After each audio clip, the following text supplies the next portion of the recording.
Magsasampa ng reklamo ang isang radio commentator sa Tabuk, Kalinga laban sa gobernador ng probinsya na si Josel Baak. Yan po ay matapos umanong sugurin ng gobernador ang broadcaster sa loob ng booth nito at pukpukin ng mikropono.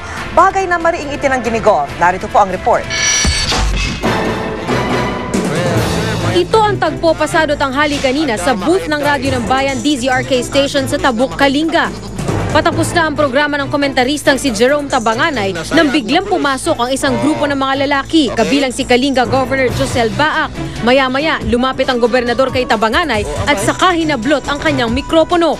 Sa puntong ito, nagbago ang anggulo ng kamera, pero kwento ni Tabanganay, pinukpok daw siya sa kanyang bibig gamit ang mic.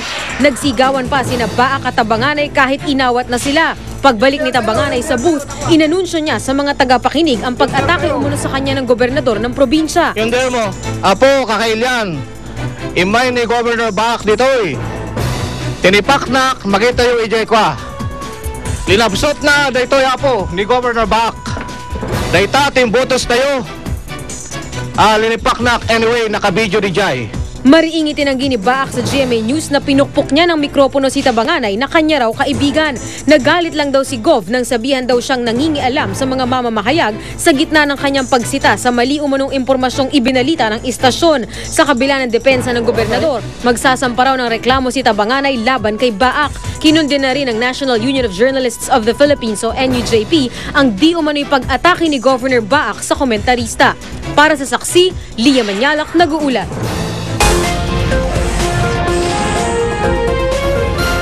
Sa sports aksi, panalo po ang Philippine National Rugby Union Team o tinaguri ang Philippine Volcanoes sa kanilang laban kontra sa koponan ng Malaysia. At dahil dito, mananatili ang Volcanoes sa Division 1 ng Asian 5 Nations Tournament 2012.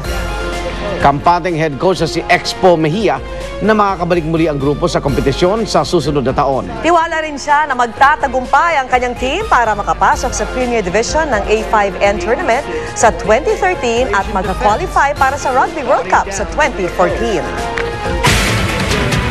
At narito naman po ang mabilis na sulyap sa ibang balita. Pinagtibay ng Kamara ang mga amendment ng Senado sa panukalang batas na nagpapaliban sa ARMM elections sa Agosto, pero bago magbotohan sa pamamagitan ng viva voce o palakasan ng pagsigaw ng A or nay, pumilit muna si House Minority Leader Ed Salagman at sinabing insulto raw sa Kamara na hindi muna pag-aralan ang bersyon ng Senado. Hindi na magkakaroon ng Bicameral Conference Committee at ipapadala na lang ang approved copy sa Malacanang para sa pirma ni Pangulong Noynoy Aquino.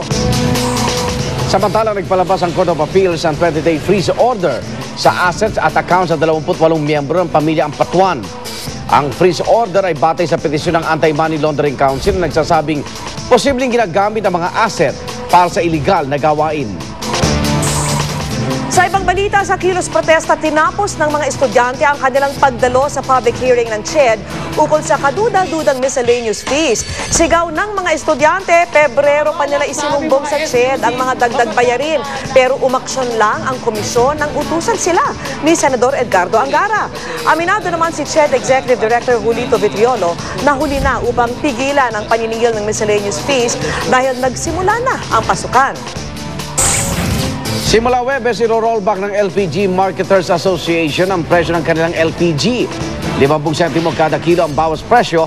Ang rollback ay bunsod ng pagbaba ng contract price ng LPG sa world market. Saksiyan sa aming pagbabalik, mga bagong uri ng kamera, kasing simple ng point and shoot. Pero kayang sumabay sa mga kuha ng DSLR, balitang hatid ng isang liga ng katotohanan. Kasama-sama natin baliging saksi.